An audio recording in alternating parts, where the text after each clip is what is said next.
Esther, leave my food alone! Esther!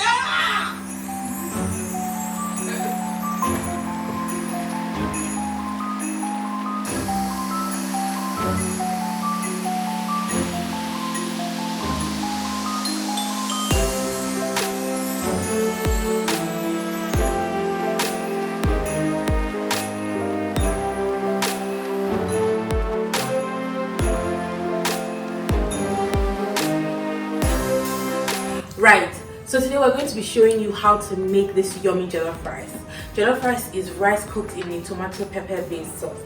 Before we get into this video, please like, comment, subscribe, share to all your friends. We want to say thank you for those of you who have been supporting us thus far. Now let's get into this. Right, in your blender you're going to add in a tin of plum tomatoes, some red pepper without the seeds, some sweet pointy red pepper without the seeds as well, scotch bonnet. If you're not a fan of spiciness, just add in half a scotch bonnet, or add in the scotch bonnet without the seeds, or add in no scotch bonnets. Yeah. You then want to add chunks of onion, garlic and ginger into your blender. Blend that until you get a nice smooth consistency. Once you do that, you then want to transfer into a pot and cook out for about 30 to 40 minutes. What you're looking for is a nice dry thick tomato base, more or less like a puree at this point. Once that is done, you then want to add some vegetable oil to your tomato base and mix that together and let that fry for about 5 minutes. Then add your tomato puree and let that cook out for about 2 minutes. Now you want to season with chicken stock, bay leaf, salt, dried thyme, curry powder, garlic granules, beef stock. Mix all of that properly into your tomato base. I also added a bit of butter. Unfortunately, I don't know why that's not showing, but I added a bit of butter at this point into the tomato base. Mix all of that properly and then let that cook for about 5 minutes. Once that was done, I added my washed rice into my pot.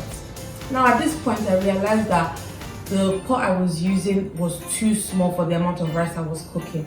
So I divided it into two and put some of it into another pot. Once that was done, I added some water into both pots, covered with aluminium foil, and let that cook on low heat for about 30 minutes. You literally just want that rice to just cook in that tomato. You don't want it to burn, so you don't want it on high heat. Low heat, nice simmer for about 30 minutes. After 30 minutes, remove your foil and check if your rice is nice and soft. If it is, remove from the heat and it's time to eat. Your rice at this point should be nice and soft. Once that is done, just want to mix around or take a fork and fluff up your rice. And literally, that is jollof rice done. You get nice tomato based rice that is spicy if you want, if not spicy, but has great flavor. And you know, it is the best jollof rice I've ever had. I can't even lie, like it's really good. And coming from my sister, that is a compliment. I will take that anytime, any day. We always have jollof rice for Christmas. This is a staple as a Nigerian. Yeah. This is something almost common dish in Nigeria. Exactly, is jollof rice. There's also this. Also, I personally believe that Nigerian jollof is the best. Put me anywhere. Nigerian jollof is the best. Yep.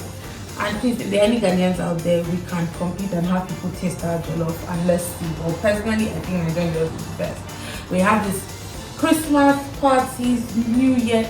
I feel like literally every day of the week can be jollof rice. There's any reason to have jollof rice? Sundays, why not? Yeah. Perfect. How, like in England, British, they have their Sunday roast. Yeah. We like our jollof rice and chicken. Yeah. Now you can try this at your Christmas dinner to just add something new to your table if you don't already know. If jollof rice isn't already part of your Christmas dinner. And if it is, try out this recipe and let us know how your rice came out. Leave us a comment below and let us know how you got on with this recipe. Anyway, Merry Christmas. Merry Christmas, guys. We want to say thank you again to all those who have been supporting us thus far. Merry Christmas. Don't forget to like this video, share with your friends, subscribe to our channel, and hit that notification button so that you know when we release new videos. See you guys next time. Bye.